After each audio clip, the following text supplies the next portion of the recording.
Le compte à rebours a vraiment commencé le jour où une poussière jaune, longtemps traitée comme simple marchandise, a été requalifiée en arme stratégique. Les chiffres ne mentent pas. Un continent où la majorité de la population vit encore dans l'obscurité alimente depuis des décennies les réacteurs qui maintiennent illuminés les avenues européennes, créant une dépendance que peu d'électeurs connaissent vraiment. Face à cette équation silencieuse, une question surgit. Que signifie ce renversement potentiel pour ceux qui suivent la trajectoire d'Ibrahim Traoré et les alliances qu'il tisse? Et si derrière chaque tonne de yellow cake se préparait en réalité la redistribution la plus explosive de ce siècle? Ce récit promet d'exposer non pas une simple dispute autour d'un minerai, mais un affrontement méthodique entre des modèles énergétiques qui façonnent la stabilité d'un continent entier. À travers cette enquête, le spectateur obtient un avantage décisif: comprendre comment une ressource traitée comme banale peut devenir le levier énergétique le plus puissant de l'Afrique. Un levier capable de modifier les chaînes de valeur, les alliances extérieures et les mécanismes de dépendance construits depuis 5 décennies. La mise en jeu est immense. Ce dossier ne concerne pas seulement l'avenir du Sahel, mais celui des économies qui ont bâti leur confort sur l'importation de ce combustible discret. Si les flux se déplacent, même légèrement, les infrastructures européennes, les marchés financiers et les équilibres diplomatiques ressentiront chaque secousse. Et derrière chaque décision technique se cache un risque politique, celui de provoquer une réaction en chaîne dans laquelle les choix énergétiques d'une région désertique peuvent à la faire vaciller des capitales lointaines. Ce chapitre établit donc les règles du jeu avant que la tension n'augmente d'un cran. Un détail passé inaperçu explique une grande partie de la panique actuelle. Pour la première fois depuis plus de 50 ans, la chaîne qui transporte le yellow cake du désert vers les ports européens n'est plus garantie.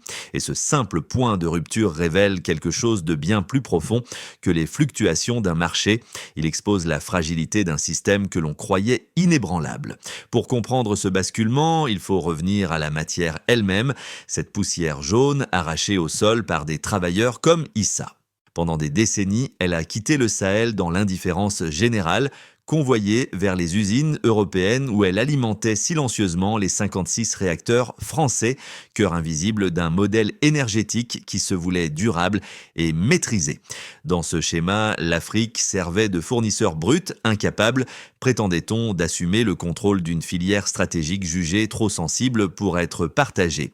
C'est dans cette zone grise que s'inscrit la montée d'Ibrahim Traoré, car son approche ne se contente pas de dénoncer les déséquilibres historiques, elle les quantifie, les relie entre eux et les réinjecte dans une logique de souveraineté énergétique qui recompose la carte du pouvoir. Le dossier du Yellow Cake n'est donc pas un héritage colonial figé, mais un nœud technologique où se croisent dépendance occidentale, ambitions africaines et mémoires encore vives des erreurs commises ailleurs, notamment en Libye. Ce qui avait longtemps été perçu comme un simple commerce extractif s'est mué en point d'inflexion géopolitique. Une région jadis périphérique devient indispensable à la continuité énergétique de puissances industrielles. Le paradoxe est saisissant. Plus les capitales européennes parlent de transition écologique, plus elles se heurtent à la réalité d'une ressource qu'elles ne contrôlent pas. Et à mesure que le Sahel réexamine son rôle, la marge de manœuvre du reste du monde se rétrécit. Pour saisir l'onde de choc qui traverse aujourd'hui le Sahel, il suffit d'observer la trajectoire de ceux qui vivent au plus près du minerai. La première figure est celle d'Issa, le mineur d'Arlit, 20 ans sous un soleil brûlant, les mains tachées d'une poussière qui ne s'efface jamais, un souffle saccadé qu'il appelle l'impôt du mineur. Chaque soir, il rentre dans une maison sans électricité, tandis que les cargaisons qu'il a extraites allument les immeubles d'un autre continent. Son quotidien révèle la contradiction fondamentale. Un territoire qui fournit l'énergie d'un monde industrialisé reste lui-même plongé dans l'obscurité. La seconde figure est plus discrète mais tout aussi révélatrice, celle des petits commerçants d'Agadez. Quand les convois de Yellow Cake traversaient la région sans interruption, ils ajustaient leurs activités au passage des camions, au rythme des gardes et des restrictions de sécurité. Mais depuis que les flux deviennent incertains, même leurs journées changent, les routes se vident, les barrages se multiplient, la rumeur d'un basculement circule entre les échoppes. Pour eux, la transition énergétique n'est pas un concept abstrait, c'est un mouvement de terrain qui influence directement les ventes, le tourisme régional et la stabilité de leurs revenus. Ces deux micro-portraits mettent en lumière la question essentielle: si la chaîne se réoriente, qui ressentira l'impact en premier? La réponse apparaît déjà dans les gestes d'Issa, dans l'inquiétude des commerçants, dans l'attente silencieuse des villages voisins. La transformation n'est pas encore officielle, mais ses effets préliminaires s'enracinent dans les vies ordinaires, annonçant une redistribution qui dépasse largement le cadre minier. Tout commence par un constat brutal. Le flux du Yellow Cake, jadis automatique, se grippe. Une poussière qui n'avait jamais discuté son chemin vers les ports du Nord se met soudain à hésiter. C'est le déclencheur, rien d'explosif, rien de spectaculaire, juste une chaîne logistique qui ralentit, puis qui s'arrête, et ce simple arrêt ouvre la porte à une série d'événements que très peu de chancelleries avaient anticipés. Dans les semaines suivantes, les signaux faibles s'accumulent, les convois deviennent irréguliers, les horaires changent, les escortes doublent, les villages le long des routes perçoivent un frémissement inhabituel, une tension qui circule dans l'air comme une radio statique. Les transporteurs murmurent que quelque chose se prépare. Les ingénieurs sur place lisent les chiffres des stocks et remarquent un détail: le minerai n'est plus uniquement destiné aux exportations habituelles. Une proportion grandissante reste sur le sol sahélien. C'est le premier glissement, minuscule mais réel. Les capitales européennes réagissent vite. Les analyses internes se multiplient. Les cabinets ministériels examinent des cartes que personne n'utilisait auparavant. Les calculs sur les réserves civiles, sur la continuité énergétique, sur les scénarios de rupture s'empilent. L'idée que le Sahel puisse reconfigurer sa production interne circule d'abord comme une hypothèse, puis comme une alerte, puis comme un risque immédiat. Les marchés énergétiques, eux, n'attendent pas la confirmation. Les traders anticipent, les prix futurs frémissent, les courbes s'étirent, c'est la montée. En parallèle, un autre acteur s'avance, discret d'abord, puis incontournable. Les archives liées au programme libyen ressurgissent dans les conversations confidentielles. On chuchote que des contacts anciens réapparaissent, on mentionne la mémoire de ceux qui ont vécu la désintégration du projet de Tripoli en 2011, des noms circulent, des réseaux dormants se réveillent, et au centre de cette recomposition, un patronyme revient régulièrement: Ibrahim Traoré, non pas comme figure isolée, mais comme pivot d'un mouvement régional qui revoit son rapport à la ressource, à la technologie et à la dissuasion. La montée s'accélère encore lorsque surgit un second élément, l'intérêt confirmé d'un partenaire extérieur. Les entretiens fermés avec les délégations russes ne passent pas inaperçus. Des notes diplomatiques fuitent. Elles indiquent que les discussions ne portent plus seulement sur la fourniture d'énergie, elles évoquent la construction, la formation, le transfert technique. Cela change tout. Car un réacteur local ne serait pas seulement une solution énergétique, ce serait une barrière politique. L'équation stratégique se déplace et cette perspective, même théorique, produit ses propres répliques. Puis vient la rémanence. Elle prend la forme d'incidents mineurs, des convois qui rebroussent chemin, des postes de garde qui resserrent les contrôles, des arrestations ponctuelles, des rumeurs de complot, des tentatives de coups avortés. Rien de massif, mais chaque micro-événement laisse derrière lui une trace durable, comme si chaque pièce de l'appareil réagissait à une pression accumulée depuis longtemps. Cette rémanence atteint son sommet lorsque les populations locales, déjà conscientes de l'inégalité énergétique, commencent à percevoir une alternative. Elles entendent de nouvelles déclarations, de nouveaux engagements. Des promesses selon lesquelles l'électricité produite localement pourrait un jour alimenter leur propre foyer. Ce simple changement psychologique suffit à transformer le paysage. Car quand ceux qui creusent comprennent que la ressource pourrait éclairer leur propre maison, la dynamique du pouvoir se recompose. La ligne des événements est donc nette, un arrêt discret, une montée progressive, une rémanence chargée de tensions. Et au milieu de tout cela, une région qui appréhende pour la première fois la possibilité d'un usage différent du yellow cake. La première donnée essentielle provient du parcours d'Issa, dont les 20 ans passés dans les mines d'Arlit résument à eux seuls la symétrie du système. Cette durée n'est pas un simple détail biographique, elle illustre une extraction continue sans amélioration locale visible. Elle montre que la chaîne énergétique a fonctionné pendant 2 décennies sans que les communautés de départ ne bénéficient d'un retour tangible, ni en infrastructure, ni en sécurité énergétique. Depuis le début, l'équation reste identique. Extraire, exporter, alimenter un réseau étranger. Aucun indicateur ne démontre une progression notable dans les conditions de vie autour des sites miniers. La deuxième donnée est encore plus révélatrice. 85% de la population nigérienne vit sans accès stable à l'électricité, malgré la présence du yellow cake sur son propre sol. Cette statistique renvoie à un paradoxe énergétique clair. La région exporte l'essentiel tandis que la consommation locale demeure marginale. La disproportion entre la contribution du Sahel et les bénéfices qu'il reçoit expose l'injustice structurelle du modèle. Les familles comme celle d'Issa allument leurs lampes au kérosène pendant que leurs minerais éclairent des avenues lointaines. Une telle divergence renforce l'idée que la ressource jusqu'ici n'a jamais servi au développement endogène. La troisième donnée s'inscrit du côté européen. La France exploite 56 réacteurs alimentés en grande partie par du minerai importé depuis le Sahel. Ce chiffre n'est pas anodin, il reflète une dépendance structurelle difficile à substituer rapidement. Chaque réacteur exige une chaîne d'approvisionnement régulière, bien prévisible et protégée. Toute variation dans le flux initial se répercute aussitôt sur la planification énergétique nationale. Les marges de manœuvre sont limitées car la diversification des sources n'est ni instantanée ni simple. Cette dépendance fait du yellow cake sahélien un maillon sensible dans l'architecture industrielle européenne. L'interaction entre ces 3 séries de chiffres éclaire un basculement stratégique. Les années d'extraction continue, l'absence d'électrification locale et la dépendance technique des réacteurs européens composent une matrice où chaque changement au Sahel produit un écho bien au-delà de ses frontières. La décision de réévaluer l'usage du minerai n'est donc pas seulement politique, elle découle logiquement de ces données empilées au fil du temps. Elles indiquent qu'un ajustement, même mineur, peut entraîner une cascade de réponses économiques. Le simple fait d'annoncer une retenue partielle du minerai suffit à réorganiser les prévisions des industriels. C'est dans ce contexte que l'approche d'Ibrahim Traoré prend tout son sens.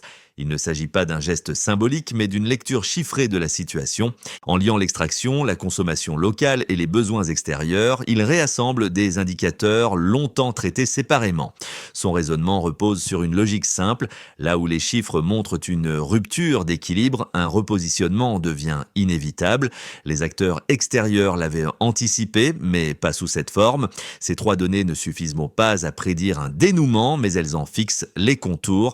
Elles révèlent les failles des modèles existants et la fragilité d'un ordre énergétique qui dépend d'un territoire qu'il n'a jamais considéré comme un partenaire égal. Les chiffres ne construisent pas une conclusion, mais ils posent une base, celle d'une redistribution possible de la valeur énergétique. Ils montrent où l'impact se produit d'abord, où il se prolongera et pourquoi chaque annonce attire désormais l'attention internationale. La prochaine étape ne sera pas définie par un discours, mais par la manière dont ces valeurs évolueront sur le terrain. Le premier argument en faveur du statu quo repose sur une idée largement admise dans les cercles diplomatiques occidentaux. Maintenir la filière actuelle garantirait la stabilité régionale. Selon cette vision, l'exportation continue du yellow cake fournit aux États sahéliens une source de revenus régulière, certes modeste, mais considérée comme indispensable. Les gouvernements européens affirment que cette relation, bien que imparfaite, évite des ruptures brusques qui pourraient fragiliser davantage des territoires déjà éprouvés par l'insécurité. L'argument est simple, ne pas perturber une mécanique qui fonctionne, même si elle fonctionne au désavantage des producteurs. Le second argument, souvent avancé par les analystes énergétiques, insiste sur l'idée que le Sahel ne disposerait pas encore de la capacité technique pour transformer le yellow cake en énergie locale. Selon eux, la construction et l'exploitation d'un réacteur exigent des compétences spécifiques, une chaîne logistique sophistiquées et des mesures de sécurité lourdes. Ils affirment que vouloir internaliser trop vite la filière entraînerait des coûts insoutenables et augmenterait les risques d'interruption énergétique, ce qui affecterait non seulement la région, mais également les partenaires commerciaux dépendants de ces exportations. Ces deux positions, même opposées, reposent sur des préoccupations légitimes. La stabilité à court terme d'un côté, la faisabilité technique de l'autre. Pourtant, lorsqu'on les examine à la lumière des faits provenant du terrain, leur portée s'amenuise. Le cas d'Issa dans les mines d'Arlit montre que la stabilité vantée n'améliore pas les conditions de vie locales. 20 ans d'extraction n'ont pas apporté d'électrification ni d'infrastructures nouvelles. L'argument technique s'érode lui aussi lorsque l'on considère les discussions déjà engagées entre les délégations sahéliennes et Rosatom, qui portent précisément sur le transfert de technologie et la formation d'ingénieurs. L'hypothèse d'une incapacité structurelle se heurte donc à une dynamique concrète déjà enclenchée. Le Stillman révèle alors une tension réelle. Les inquiétudes extérieures ne sont pas infondées, mais elles ne suffisent plus à contenir une volonté interne structurée par des données tangibles. Ce sont ces données, et non les craintes, qui redessinent aujourd'hui les lignes de possibilité. Un basculement discret vient d'apparaître. Il surgit lorsque les discussions, longtemps cantonnées à la logistique minière, glissent soudain vers l'ingénierie nucléaire elle-même. La présence de délégations sahéliennes dans les réunions fermées avec Rosatom modifie le champ des possibles. On ne parle plus seulement de fourniture, mais de construction, de formation et de transfert technique. Ce glissement est subtil mais déterminant. Il transforme un minerai exporté depuis des décennies en levier industriel potentiel. C'est à ce moment précis que s'opère la révélation centrale. Le Sahel n'est plus perçu uniquement comme une zone d'extraction, mais comme un territoire en passe de maîtriser une technologie que l'on pensait réservée aux puissances établies. L'entrée en scène de partenaires capables de fournir compétences et protection rebat les cartes géopolitiques, car elle rend crédible une trajectoire autrefois qualifiée d'utopique. Dans ce nouvel espace, la position d'Ibrahim Traoré prend une dimension supplémentaire. Il n'est plus seulement l'acteur d'un bras de fer énergétique, mais l'un des vecteurs d'une mutation technologique susceptible d'altérer durablement les rapports de force. Cette révélation marque la moitié du parcours. Si la première partie exposait les injustices héritées, la seconde va révéler les conséquences concrètes d'un changement désormais enclenché. Pour les communautés sahéliennes, la première conséquence est psychologique. L'idée qu'un minerai extrait depuis des générations puisse enfin servir à alimenter leur propre foyer rompt un conditionnement vieux de plusieurs décennies. Les déclarations publiques évoquant une réorientation partielle du Yellow Cake ravivent des attentes longtemps étouffées, notamment chez les travailleurs comme Issa, qui voit dans cette perspective un renversement symbolique. Cette promesse, même encore théorique, modifie les relations quotidiennes entre les villages et les sites miniers. Les populations mesurent que la ressource pourrait cesser d'être un simple produit d'exportation pour devenir un instrument d'amélioration directe de leurs conditions de vie. Pour les commerçants et petites entreprises d'Agadez ou d'Arlit, l'incertitude sur les flux crée un environnement paradoxal. La baisse du trafic routier réduit certaines ventes, mais l'émergence de nouveaux projets techniques attire des prestataires et relance une économie de services. Les modifications des itinéraires de transport et l'augmentation des contrôles génèrent des coûts supplémentaires mais installent aussi des protections accrues dans certaines zones. Si la transformation du Yellow Cake en énergie locale devient réalité, les entreprises régionales pourraient bénéficier de réseaux stabilisés, d'une demande accrue et d'un marché moins dépendant des cycles internationaux. Chaque micro-variation actuelle agit donc comme préfiguration d'une économie plus diversifiée. Pour les États européens, les conséquences se matérialisent dès que les discussions sur la rétention partielle du minerai apparaissent dans les notes diplomatiques. Les 56 réacteurs français reposant en grande partie sur l'approvisionnement sahélien imposent une vigilance extrême, car tout ralentissement local se répercute sur les prévisions énergétiques. Les décideurs, confrontés à ce risque, réévaluent leurs marges et testent des scénarios de substitution qui demeurent limités. installés. Le Sahel cesse alors d'être un simple fournisseur et devient un acteur capable d'influencer des infrastructures considérées comme essentielles à la continuité industrielle européenne. Du côté des pays voisins, la possibilité d'un programme énergétique intégré ouvre des perspectives inédites.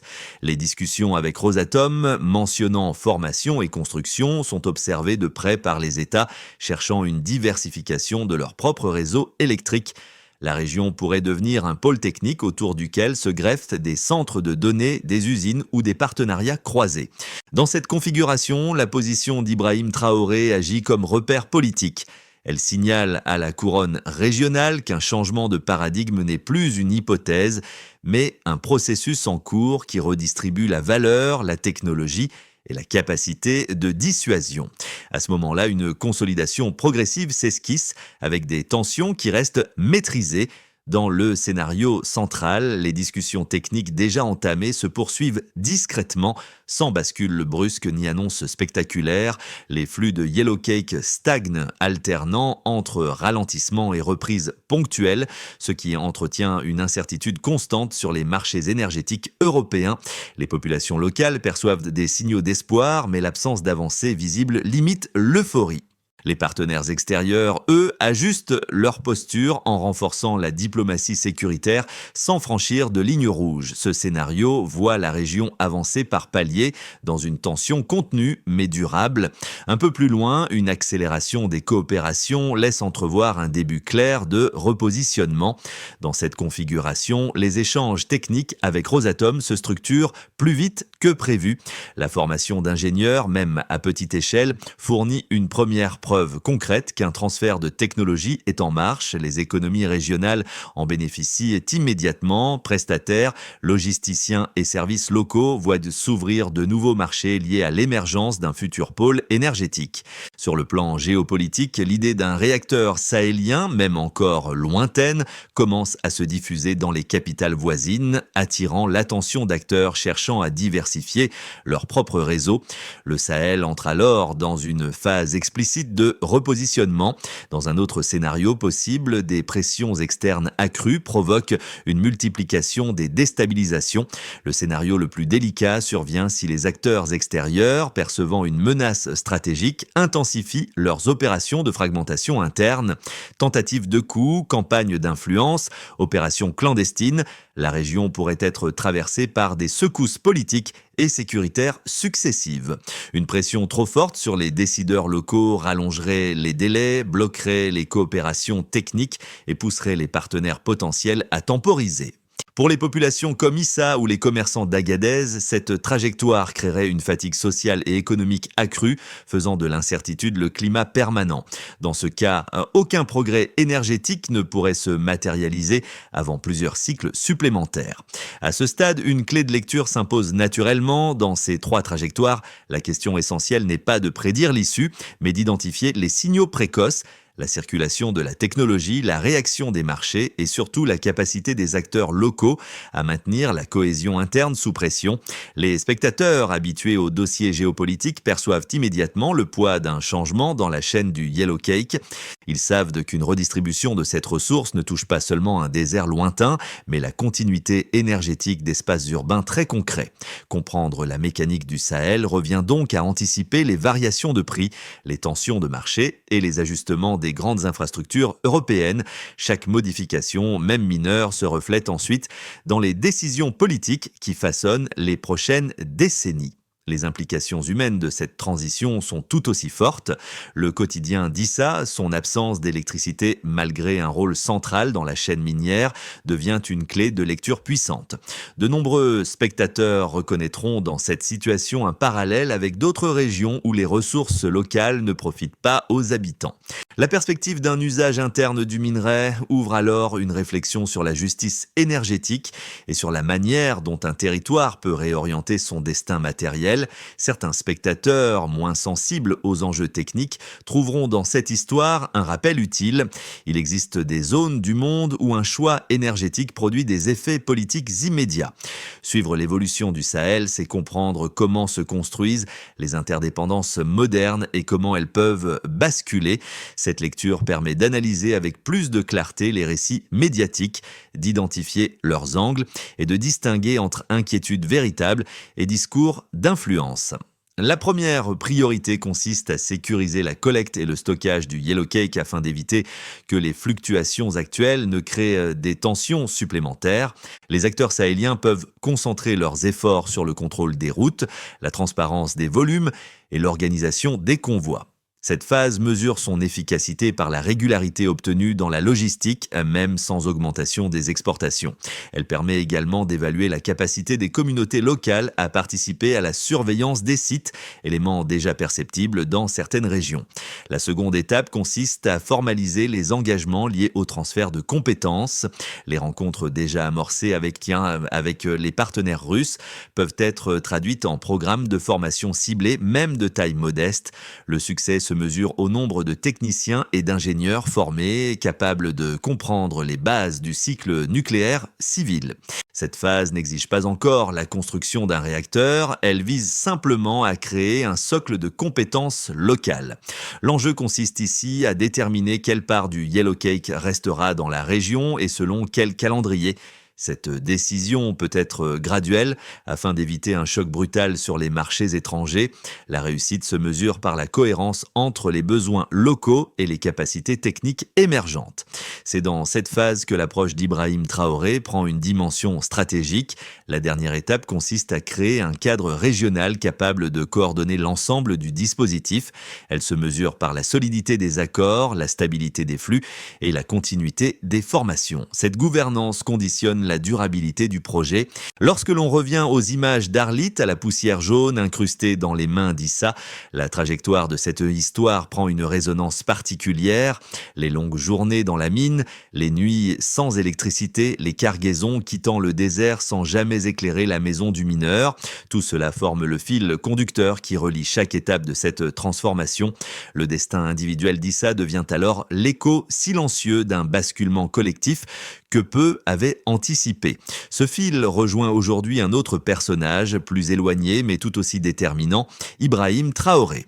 Son rôle n'est pas uniquement politique, il incarne la tentative de relier un passé de privation à un avenir où la ressource pourrait enfin servir ceux qui l'extraient. La poussière qui tachait les mains d'Issa n'est plus seulement un résidu minéral, mais le symbole d'une énergie réclamant un nouveau sens. Le callback se referme ici. Un mineur, une ressource, une décision qui dépasse les frontières. Et sous cette lumière nouvelle, une phrase s'impose, brève mais claire. Le désert n'est plus silencieux. La trajectoire esquissée tout au long de cette analyse ne cherche pas à imposer une vérité, mais à offrir un éclairage sur un mouvement qui dépasse les frontières et recompose les équilibres établis. Les récits autour du yellowcake, des mines d'Arlit et des ambitions énergétiques du Sahel ne sont plus des questions lointaines. Ils influencent déjà la manière dont d'autres régions envisagent leur propre dépendance. Comprendre ces mécanismes, c'est refuser de se laisser porter uniquement par les discours dominants et examiner ce que chaque mutation révèle sur la circulation du pouvoir. Votre regard, votre attention et votre capacité à interroger ces récits constituent déjà une forme de participation, même silencieuse. Chaque partage, chaque réflexion, chaque question posée contribue à maintenir la lumière sur un sujet souvent confiné aux marges des discussions publiques. Et dans un contexte où l'information peut devenir un acteur à part entière, cette vigilance compte réellement. Alors, une question reste ouverte pour vous. Quelle place pensez-vous que l'énergie devrait occuper dans la souveraineté des nations ?